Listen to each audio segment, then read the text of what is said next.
Hello everyone. We continue with linear systems, and today I'm going to talk about homogeneous systems, or homogeneous, linear of course, systems. First of all, when do we call a linear system homogeneous? Well, as we said before, a linear system contains several equations here, and of course there will be a right-hand side. Now, if this right-hand side is 0, or in other words, if the right-hand side of all the equations is 0, in this case, the linear system becomes a homogeneous linear system. So this is how a general homogeneous linear system looks like. So we have m equations. This is equation 1. This is equation 2. This is equation 3, and so on, and that's equation m. So we have m equations. And how many unknowns do we have? We have x1, x2, up to xn. So we have n variables, or n unknowns. And of course, our goal, as usual, is to find these n variables using the previous methods that I explained in the previous video. And here I'm talking about the Gaussian elimination method and the Gauss-Jordan elimination method. So in general, we can write a homogeneous system as A times X is equal to 0. A is the coefficient matrix. X is the column matrix which contains all the variables, and 0 is a column matrix with all zeros. So this looks like 0, 0, etc., 0. The capital X looks like x1, x2 down to xn. So we have one column and n rows, and an is the coefficient matrix, again as we explained before, and it contains all the coefficients. So I'm talking about a11, a12, etc., a1n, then a21, a22, etc., a2n, down to am1, am2, all the way to amn. So this matrix contains m rows and n columns. This matrix contains n rows and one column. And the zero matrix also contains n rows and one column. Now, what is special about a homogeneous system or a homogeneous linear system other than having 0 at the right side? Or do homogeneous systems have special characteristics which I cannot find in other non-homogeneous systems? And when I say non-homogeneous system, I mean the right side is not 0. It could be anything. At least one of the b's is not 0. This is when we call it non-homogeneous. So what is special about this homogeneous system? First of all,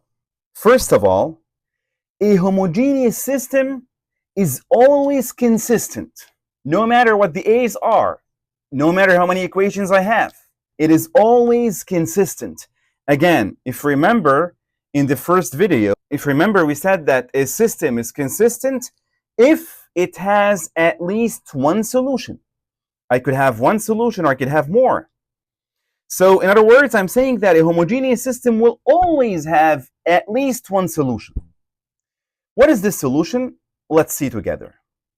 Let me start with a simple example. Let's say you have something like 2x1 plus 3x2 minus x3 is equal to 0, and minus x1 plus, let's say, 5x3 is equal to 0. Now here, if I replace x1, x2, and x3, all of them by zeros, the first equation is satisfied, right? 0 is equal to 0, as well as the second equation. So in all the equations of a homogeneous linear system, you will always have the 0 solution. So the 0 solution always works. So x1 equals to x2 equals to x3 here is equal to 0. And in general, I will say x1, x2, up to xn are all equal to zeros. And this solution, where all the x's are zeros, is called the trivial solution. So in other words, a homogeneous linear system will always have the trivial solution. I mean x1 equal to x2 equal to etc. equal to xn. All of them are zeros. This is the first thing. Okay. Now, is it possible for a homogeneous linear system to have other than the trivial solution, which we call non-trivial solution? The answer is yes. Now, obviously, when do I call it non-trivial? If at least one of these x's is not equal to 0. If at least one of these x's is something other than 0, I will call it a non-trivial solution. And if this happens, then we will have infinitely many solutions. So in any homogeneous system, I will have either a trivial solution or infinitely many solutions. Again, let's do some examples. Let me start with this system. X minus 3y is equal to 0. 2x plus y is equal to 0. That's a simple homogeneous system. If we convert it into the augmented matrix form, 0, 0, and then we solve, I explained how we solve that, you will end up with x equal to 0 and y equal to 0. So this system has one and only one solution, which is x equals to y equal to 0. Now let us look at another example where there are infinitely many solutions. Let us look at this system. We have here 3 equations and 4 unknowns, or 4 variables. Okay. So we convert into the augmented matrix, etc. I'm going to leave it for you to do it. I have explained that in previous videos. And the augmented matrix will be converted into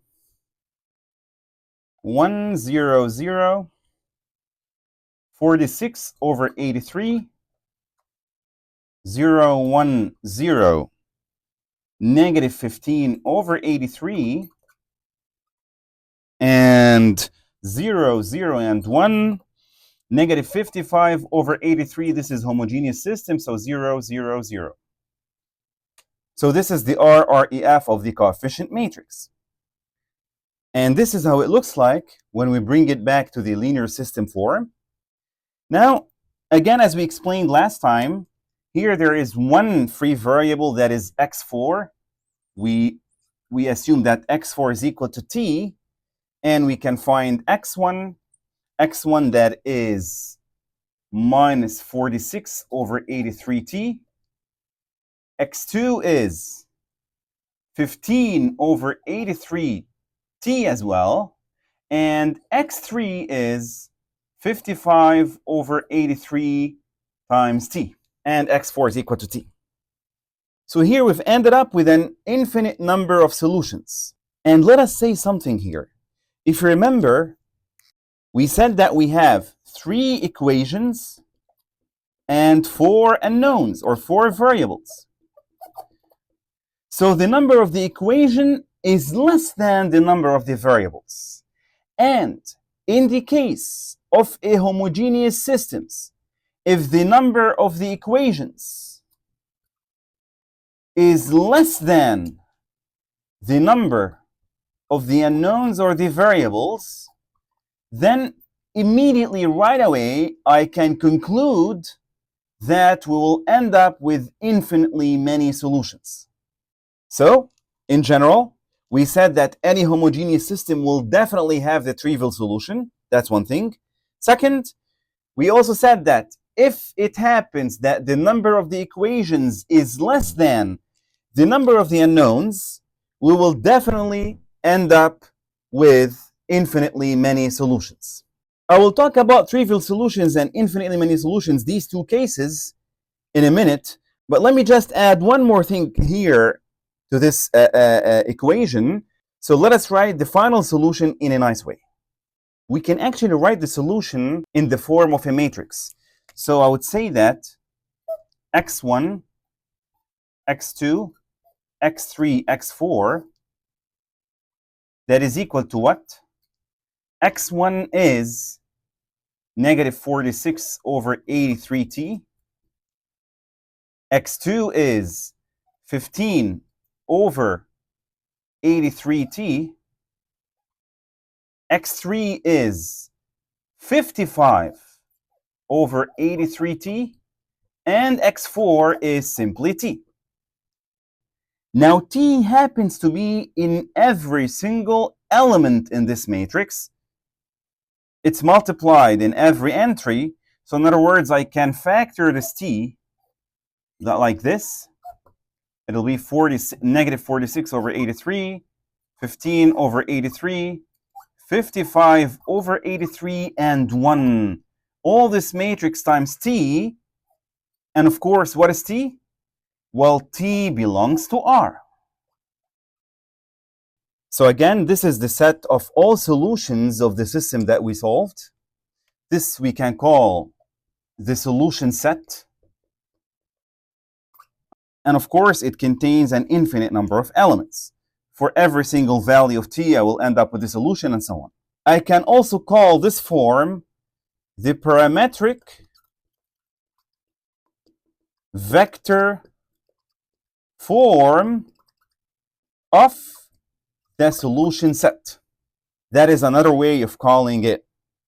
Now, later on, when I talk about the basis of a vector space and linear combination and spanning sets, all that, we will come back to these sets and we will link these to what is meant by the basis of a set and so on. But for now, we assume that this is the answer. It is a set which contains infinitely many elements. And this t, as we said in the previous video, this t is called a parameter. Let's talk about one more quick example. So this column corresponds to x1, this column corresponds to x2, x3, x4, and x5. And this is how it looks like when I bring it back to the linear system form. As I explained before, we give x4 the value t and x5 the value s, and we continue. Now, before I continue, let me remind you of this. We said last time that the way of knowing the right number of parameters that I have to use is to count the number of the non-zero rows in the REF of the coefficient matrix, which is 1, 2, 3. So we have 3 non-zero rows in the REF, I repeat, or the RREF, of course, of the coefficient matrix. And then minus it from the number of the variables in the system, and that's 5, we end up with 2. And yes, we've ended up with 2 free variables or 2 parameters. Just want to add one more thing. Now, the number of the non-zero rows in the REF of a matrix is called the rank of a matrix. So let's say this is a matrix A. We say that the rank of A is equal to 2. So in general, the number of the free variables or the parameters is equal to the number or the total number of the variables minus the rank of A. And this formula is really helpful. Let me just write how the solution set looks like for this system, and then go back and add one more thing about the trivial solutions and the free variables, the non-trivial solutions. So this is the linear system after we have simplified it, and that's the final solution. Or in other words, the general solution or the solution set, SS, I mean by that solution set. It is the first column vector multiplied by t, or column matrix multiplied by t, plus a second column matrix or column vector, as you will see later, multiplied by some constant s, where t and s are parameters and they belong to R, of course. Now we say that this is a linear combination of these two vectors. I repeat, I'm going to talk about linear combinations in all details later. But for now, we say that this form, when you have a vector multiplied by a parameter to the power of 1, plus another vector time multiplied by another parameter to the power of 1. So all the parameters have an exponent 1, and it's a combination of these two. We call it linear combination. Let's now come back to the trivial case and the general non-trivial case. We saw that in the beginning of this video that no matter what the homogeneous system looks like, if I plug in zeros in all the x's, it's 100% going to work. So the trivial solution, or the solution x1 equals to x2 equal to xn equal to 0, always works. Now, can we think about that geometrically? The answer is yes, and let me show you.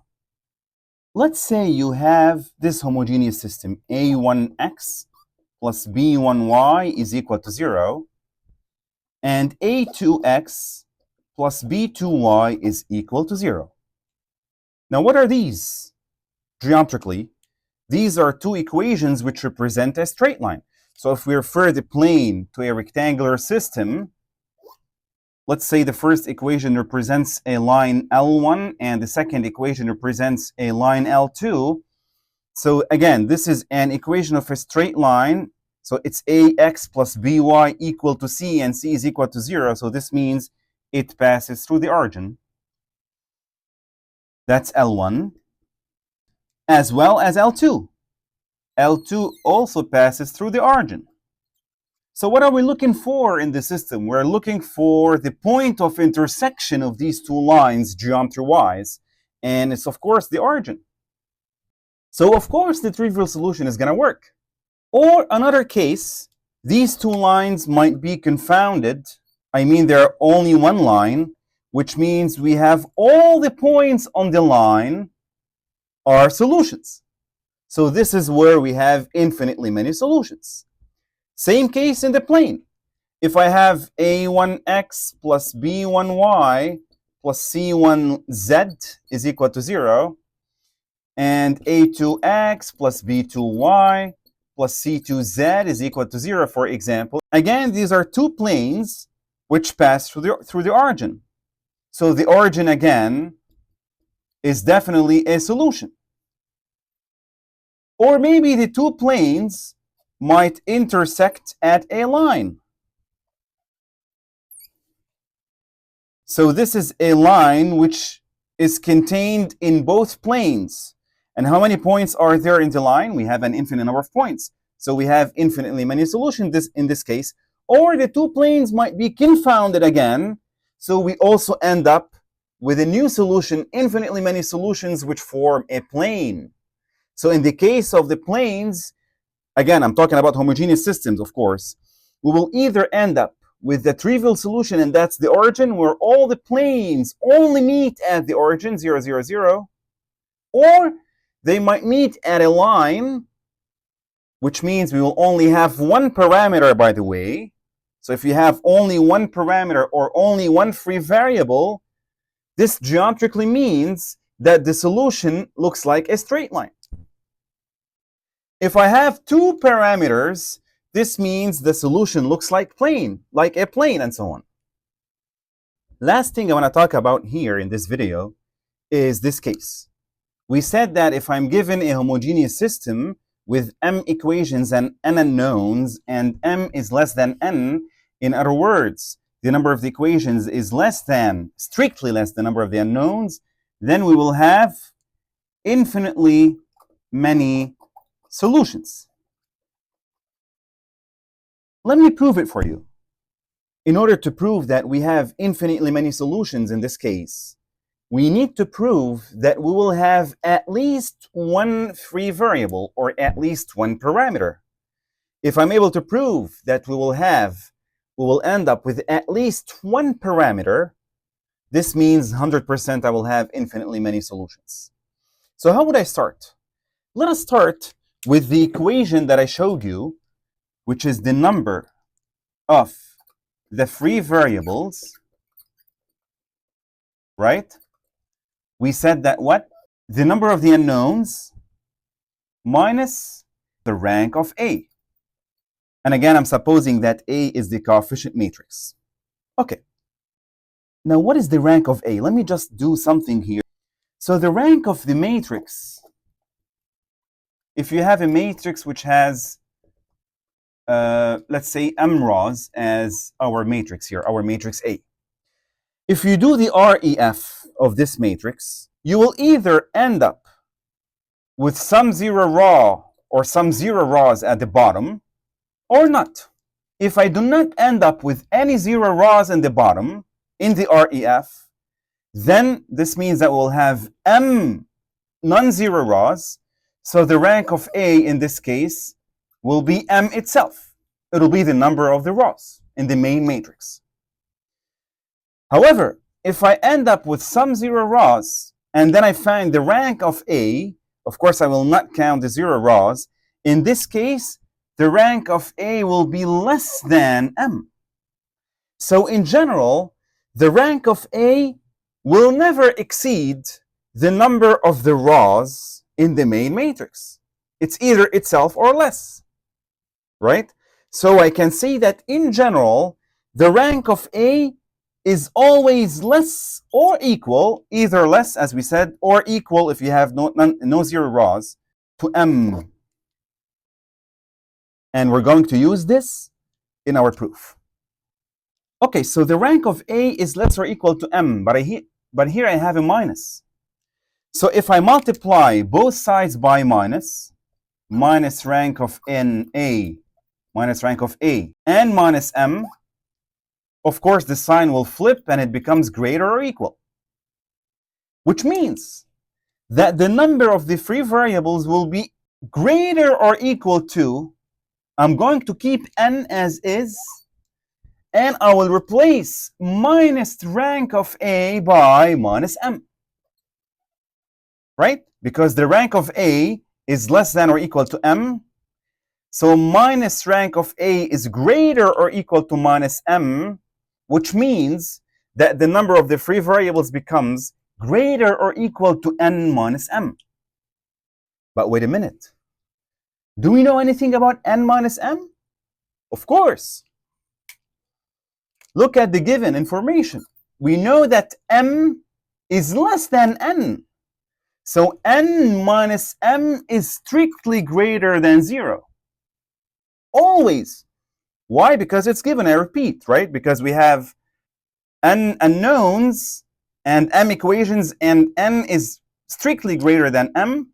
So the number of the free variables, I ended up proving it strictly greater than 0, not greater or equal, strictly greater than 0. And this is the proof that if I have m less than n in a homogeneous system, then 100% I will have infinitely many solutions. Now, one more thing I want to say about the homogeneous systems. Let's say now you have a homogeneous system with n equations and n unknowns. So what I'm going to say now only works if the number of the equations is equal to the number of the unknowns. That's a special case. So this homogeneous system looks like AX equal to 0. So A has n columns and n rows equal. And let me write the 0 as capital so that it indicates a matrix. We'll talk about that in the matrix chapter next video. But for now, they usually use the big 0 to just indicate that I'm talking about a matrix, not the 0 scalar. Let's say I have AX equal to 0 and I solved it. And I ended up with only the trivial solution. So no free variables. So if I have n equations and n unknowns equal, and I end up with the trivial solution only, what does this tell us? This tells us a nice thing. If I replace the 0 by a column B, no matter what B is, I mean if it becomes a non-homogeneous system, whatever the B is, it is always give me a unique solution for all B, all column matrices B. If I know in advance that AX equal to 0 only has the trivial solution, then I can say that no matter which B I replace the 0 with, I will always end up with a unique solution. And this is really nice. We cannot solve every single homogeneous system in this world AX equal to B, right? Because we have infinitely many b's. But at least I can say, if I have only the trivial solution, again, I repeat, only if I have n equations and n unknowns equal, in this case, I can comfortably say that no matter what the b is, I will end up with a unique solution, definitely. And this is if and only if. I mean, it works either way. If I know ax equal to 0 has only the trivial solution, then ax equals to b has a unique solution no matter what b is. And at the same time, if it happens that I know that ax is equal to b always have a unique solution no matter what b is, I can also say that the equation ax equal to 0, or the system ax equal to 0, has the trivial solution only. And now we have finished the chapter regarding linear systems. In the next lecture, we will start with matrix algebra. See you then.